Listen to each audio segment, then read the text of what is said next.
ভাই, আমাদের জামাত শিবির নিয়ে আপনাদের এত ভয় কেন? আমাদেরকে নিয়ে আপনাদের এত মাথা ব্যথা কেন?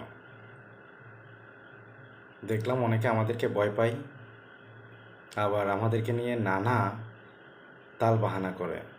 অন্যরা দোষ করে, দোষগুলা বলে জামাত শিবির করছে। আমাদের অপরাধ কি? আমরা যদি ক্ষমতায় থাকি, আপনারা কি লুটে ফুটে খেতে পারবেন না? এটাই আমাদের অপরাধ। আপনারা কি দুর্নীতি করতে পারবেন না? এটা কি আমাদের অপরাধ? আপনারা কি হত্যা, গুম, এ, মেয়ে নির্যাতন এগুলো করতে পারবেন না? এটা কি আমাদের অপরাধ? দেশটাকে তো বিএনপিও চালাইছে, দেশটাকে তো আওয়ামী লীগেরও চালাইছে। কি করে উল্টাই ফেলছেন? কি করে উল্টাই ফেলছেন? এখন আমরা যখন করতে যাচ্ছি, আর আপনারা আমাদের বিরুদ্ধে নানা ধরনের ষড়যন্ত্র করতেছেন। কেন রে ভাই? দেশটা আমার, আপনার, সকলের।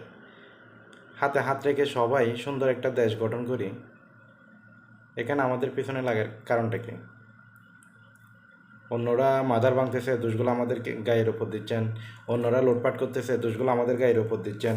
অন্যরা জোর জবরদস্তি করে সব কিছু দখল করতেছে, দোষগুলো আমাদের গায়ের ওপর দিচ্ছেন।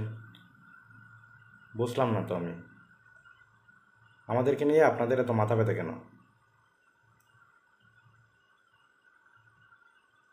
সময় থাকতে এখনো ভালো হয়ে যান, বুঝছেন? সময় থাকতে ভালো হয়ে যান।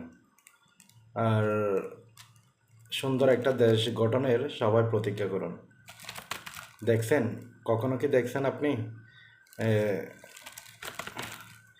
এ, ছাত্র শিবিরের ফোলা অথবা জামাতের কোনো বাবা মা বৃদ্ধাশ্রমে গেছে? দেখছেন?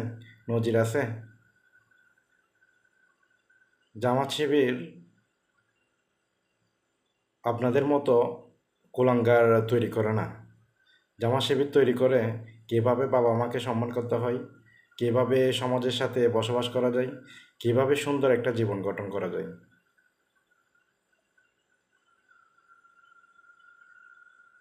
যদি সম্ভব হয়, নিজের সন্তান একটা জামাত শিবিরের সাথে যুক্ত করে দেখান, দেখবেন আপনাকে কখনো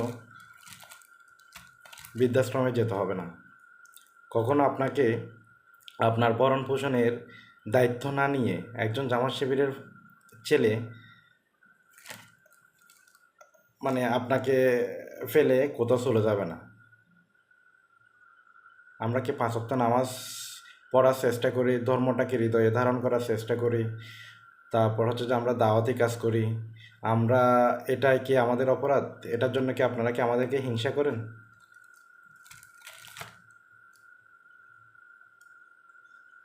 ভাই, এখন সবাই মিলে দেশটাকে সুন্দর করেন। দেশ থেকে দুর্নীতি, হত্যা, গুম আগে যা হয়েছিল সবগুলা চিন্তা মাথা থেকে বাদ দিয়ে সুন্দর একটা দেশ গঠন করেন। দেখবেন আমাদের দেশের মানুষগুলো ভালো থাকবে, আমাদের দেশের বৃদ্ধ মা বাবাগুলো ভালো থাকবে।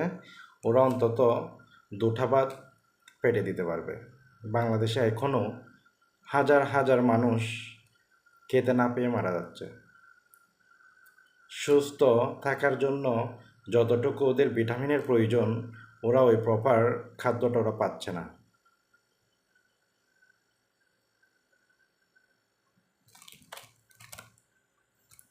আমরা আপনাদের মতো লুটে ফুটে খাওয়ার জন্য রাজনীতি করি না। আমরা নিজেদের পকেট থেকে টাকা খরচ করে রাজনীতি করি। আর আপনারা রাজনীতি করেন কেন? পকেটে ঢোকানোর জন্য। পার্থক্য হচ্ছে এখানে।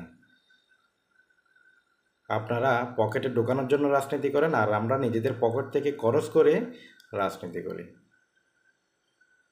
এইসব অবৈধ রাজনীতি, এইসব ভণ্ডামিগুলো বাদ দিয়ে এখন সুস্থ পথে চলে আসেন। আপনাদের সবাইকে ছাত্র শিবিরের সংগঠন ছাত্র শিবিরের সাথে আমন্ত্রণ জানাচ্ছি। দেখবেন সুন্দর একটা জীবন গঠন করতে পারবেন। সুন্দর একটা জীবন গঠন করতে পারবেন। আর আমাদের পিছনে লেগে কোনো লাভ নাই। আপনারা গত 16-17 বছরে যা পারেন নাই, সেটা আমরা 7 দিনে করে দেখেছি। বোঝা যাচ্ছে কে থাকলে দেশের উন্নতি হবে আর কে থাকলে দেশকে ধ্বংস করবে। এটা দেশের মানুষ বুঝে গেছে, বুঝছেন? এসব পন্ডামিগুলো বাদ দেন। ধর্ম নিয়ে ব্যবসা বাদ দেন। ধর্ম নিয়ে ব্যবসা করা যাবে না। এই দেশটা হচ্ছে আমার যেরকম অধিকার আছে, হিন্দুদের যেরকম অধিকার আছে, বৌদ্ধদেরও একই অধিকারটা আছে। আমাদের দ্বারা কোনো ধর্মে আঘাত পড়বে না ইনশাল্লাহ। আমরা ধর্মকে সম্মান করতে জানি। আমাদের নামে যতই অপপ্রচার করেন দেশের মানুষ এটা বিশ্বাস করবে না। মন্দিরে আপনারা হামলা করে বলবেন জামাত শিবির করছে, এটা কেউ বিশ্বাস করবে না। প্রমাণ সহকারে দেন। যদি এটা জামাতের শিবিরের যদি কেউ যদি থাকে, আপনি প্রমাণ সহকারে দেন। বন্ডামিগুলো বাদ দেন। ধর্ম নিয়ে ব্যবসা বাদ দেন। ওকে।